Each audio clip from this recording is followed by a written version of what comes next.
Hello everyone, एक बार फिर से आप सभी का एजुकेशन राइज पर स्वागत। दोस्तों, आगामी पीटीईटी एग्ज़ाम और जो बीएसटीसी एग्ज़ाम होने जा रहा है, डीएलएड एग्ज़ाम 2022, उसके लिए हम राजस्थान जीके की पूरी श्रृंखला हमने शुरू करी है। तो इसमें हम आइए करते हैं क्विक रिवीजन और देखते हैं जो इम्पोर्टेंट क्वेश्चंस हैं पिछले परीक्षाओं में जो पूछे गए हैं, उन प्रश्नों को हम यहाँ पर देख रहे हैं। तो पहला प्रश्न है यहाँ पे, निम्न में से किसका निर्माण जयपुर नरेश सवाई जय सिंह ने करवाया था? ऑप्शन 1 जंतर मंतर, ऑप्शन 2 है चंद्र महल जिसे सिटी पैलेस के नाम से भी जाना जाता है, फिर तीसरा है जल महल और ऑप्शन 4 है उक्त सभी। तो इसका सही जवाब है ऑप्शन 4, उक्त सभी का निर्माण सवाई जय सिंह ने जो है वो करवाया था। दोस्तों, जिन जिन प्रश्नों का उत्तर आपको आता है कमेंट बॉक्स में कमेंट करते जाइए और फिर अपना आंसर जो है वो चेक करते जाइए, कंफर्म करते जाइए। नेक्स्ट प्रश्न है, राजस्थान की सर्दियों की वर्षा मुख्यतः किससे होती है? ऑप्शन 1 है उत्तर पूर्वी हवाओं से, ऑप्शन 2 है दक्षिण पश्चिमी हवाओं से, ऑप्शन 3 है समवहनी धाराओं से और ऑप्शन 4 है उत्तरी पश्चिमी हवाओं से। तो इसका सही जवाब है ऑप्शन 4, उत्तरी पश्चिमी जो हवाएं हैं, इससे जो वर्षा होती है राजस्थान में सर्दियों में, जिसे हम मावठ कहते हैं, और ये भूमध्य सागर से आने वाली जो हवाएं होती है, इससे वर्षा होती है।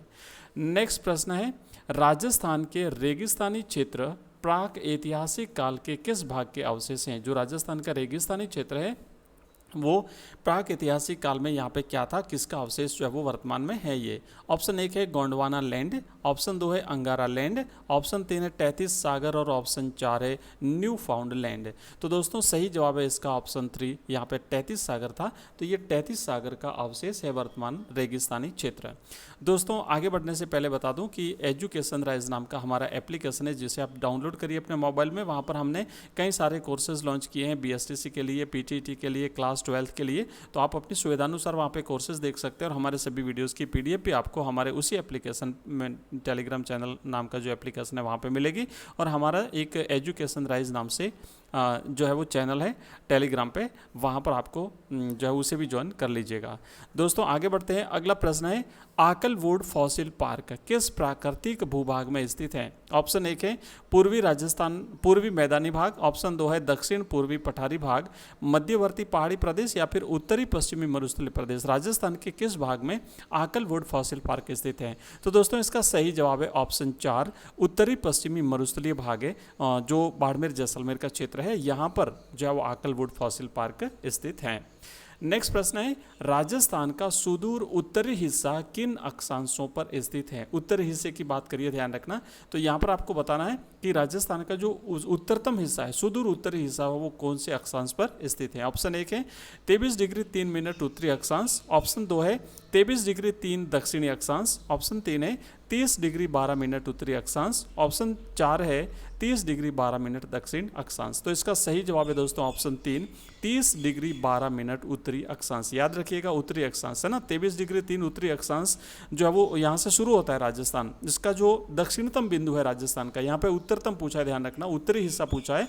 तो जो दक्षिणी हिस्सा है बांसवाड़ा, ये बांसवाड़ा का जो हिस्सा है वो 23 डिग्री 3 पर स्थित है। और जैसे जैसे हम ऊपर बढ़ते हैं, ऊपर की तरफ जाते हैं, गंगानगर आता है, तो ये जो अंतिम बिंदु है राजस्थान का, वो है 30 डिग्री 12 मिनट उत्तरी अक्षांश पर स्थित है।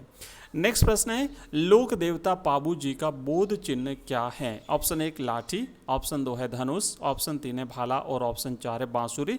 तो इसका सही जवाब है ऑप्शन 3, पाबू जी का बोध चिन्ह जो है ये है भाला। नेक्स्ट प्रश्न है दोस्तों, किस लोक देवता ने देवल चारनी की गाय छुड़ाने के लिए अपने प्राणोत्सर्ग किए थे? ऑप्शन 1 है गोगा जी, ऑप्शन 2 है तेजा जी, ऑप्शन 3 है पाबू जी और ऑप्शन 4 है रामदेव जी। तो दोस्तों, इसका सही आंसर है ऑप्शन 3, पाबू जी ने देवल चारनी की गाय छुड़ाने के लिए अपने प्राणोत्सर्ग जो है वो किए थे, जिनकी ये घोड़ी लेकर के जो है वो गए थे, केसर काल में घोड़ी। नेक्स्ट प्रश्न है दोस्तों, आगे बढ़ते हैं। उससे पहले मैं आपको बता दूं कि हमारी लाइव क्लास रहती है रोजाना शाम को 8:30 बजे, तो आप लोग जरूर ज्वाइन करिएगा उसे। अगला प्रश्न है कि राजस्थान का कौन सा भौतिक विभाग मालवा के पठार का भाग है? राजस्थान को 4 भौतिक उपविभागों में विभाजित किया है। जलवायु के आधार पर राजस्थान को 5 भागों में विभाजित करते हैं और भौतिक विभागों के आधार पर उसे 4 भागों में विभाजित किया है। तो इसका जो मालवा के पठार का जो भाग है राजस्थान का कौन सा भाग जो है वो मालवा के पठार का भाग है? ऑप्शन 1 है हाड़ौती का पठार, ऑप्शन 2 है चंबल का मैदान, ऑप्शन 3 है लोनी का मैदान और ऑप्शन 4 है भोरट का पठार। तो दोस्तों इसका सही जवाब रहेगा ऑप्शन 1 हाड़ौती का जो पठार है, जिसे दक्षिण पूर्वी पठारी प्रदेश के नाम से भी जाना जाता है, ये मालवा के पठार का ही भाग है। अगला प्रश्न है मावठ क्या है? ऑप्शन 1 है राजस्थान के पहाड़ी क्षेत्रों में उगने वाली वनस्पति, ऑप्शन 2 है शीत ऋतु में राजस्थान में चक्रवातों से होने वाली वर्षा, ऑप्शन 3 है राज्य के सूखाग्रस्त क्षेत्रों में पशुओं हेतु उगाया जाने वाला चारा और ऑप्शन 4 है रेगिस्तानी क्षेत्र में चलने वाली गर्म लू। तो दोस्तों सही जवाब है इसका ऑप्शन 2 शीत ऋतु में राजस्थान में चक्रवातों से होने वाली वर्षा को मावठ के नाम से जाना जाता है। अगला प्रश्न है किस देवता के पूजा स्थलों को मेड़ी कहा जाता है? ऑप्शन 1 पाबू जी, ऑप्शन 2 रामदेव जी, ऑप्शन 3 गोगा जी और ऑप्शन 4 है हड़बू जी। तो इसका सही जवाब है ऑप्शन 3 गोगा जी के जो पूजा स्थल होते हैं, जो सामान्यतः खिजड़ी वृक्ष के नीचे होते हैं, इन्हें मेड़ी के नाम से जाना जाता है। अगला प्रश्न है मालवा के पठार से लगता हुआ राजस्थानी भौतिक भाग जो है उसका नाम क्या है? ऑप्शन 1 है पूर्वी मैदानी क्षेत्र, ऑप्शन 2 है दक्षिण पूर्वी पठारी प्रदेश, ऑप्शन 3 है मध्यवर्ती पहाड़ी क्षेत्र और ऑप्शन 4 है उत्तर पश्चिमी शुष्क क्षेत्र। तो इसका सही जवाब है दोस्तों ऑप्शन 2 दक्षिण पूर्वी जो पठारी प्रदेश है ना, दक्षिण और पूर्वी पठारी प्रदेश है, जिसे हाड़ौती का पठार के नाम से भी जाना जाता है। तो ये मालवा के पठार से लगता हुआ राजस्थान का भौतिक भाग है। नेक्स्ट प्रश्न है राजस्थान राज्य के कितने जिलों की सीमा गुजरात राज्य के कितने जिलों की सीमा राजस्थान से लगती है? ऑप्शन 1 है 4, ऑप्शन 2 है 5, ऑप्शन 3 है 6 और ऑप्शन 4 है 7। तो इसका सही जवाब है ऑप्शन 6। तो गुजरात के 6 जिले राजस्थान की सीमा से लगते हैं और राजस्थान के 6 जिले गुजरात की सीमा से लगते हैं।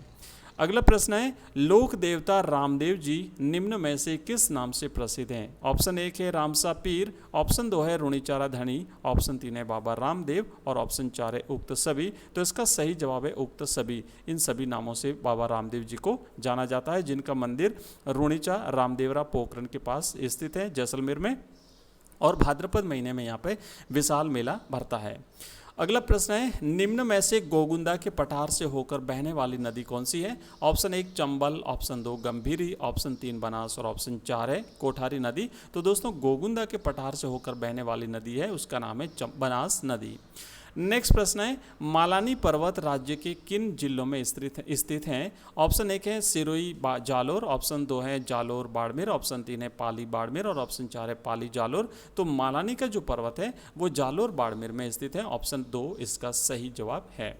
नेक्स्ट प्रश्न है दोस्तों राजस्थान की किस राज्य के साथ लगी अंतर राज्य सीमा न्यूनतम यानी न्यूनतम सबसे कम लंबी है ना? सबसे सर्वाधिक लंबी तो हमने देखा था मध्य प्रदेश के साथ है, जिसकी लंबाई 1600 किलोमीटर है। लेकिन यहाँ पे पूछा सबसे कम किसके साथ लगती है? ऑप्शन 1 है हरियाणा, ऑप्शन 2 है उत्तर प्रदेश, ऑप्शन 3 मध्य प्रदेश और ऑप्शन 4 है पंजाब। तो इसका सही जवाब है ऑप्शन 4 पंजाब के साथ सबसे कम सीमा राजस्थान की लगती है, मात्र 89 किलोमीटर। सही जवाब है ऑप्शन 4। अगला प्रश्न है राजस्थान का सबसे बड़ा यानी क्षेत्रफल की दृष्टि से भौतिक विभाग कौन सा है? चार भौतिक विभागों में राजस्थान को विभाजित किया है, तो सबसे बड़ा भौतिक विभाग कौन सा है? ऑप्शन 1 है मध्यवर्ती अरावली पर्वतीय प्रदेश, ऑप्शन 2 है उत्तरी पश्चिमी मरुस्थलीय भाग, ऑप्शन 3 है पूर्वी मैदानी भाग और ऑप्शन 4 है दक्षिण पूर्वी पठारी प्रदेश। तो इसका सही जवाब है ऑप्शन 2 उत्तर पश्चिमी मरुस्थलीय भाग है। जो अरावली के पश्चिम में स्थित है उत्तर पश्चिमी मरुस्थलीय भाग, ये राजस्थान का सबसे बड़ा भौतिक विभाग है। और 4 जो भौतिक विभागों में राजस्थान को विभाजित किया है वो यही चारों नाम है। एक तो है दक्षिण पूर्वी पठारी प्रदेश जो राजस्थान के दक्षिण और पूर्वी भाग में स्थित है, दूसरा है पूर्वी मैदान, उसके बाद में है मध्यवर्ती अरावली प्रदेश और फिर चौथा भाग जो सबसे बड़ा है वो है उत्तर पश्चिमी मरुस्थलीय भाग।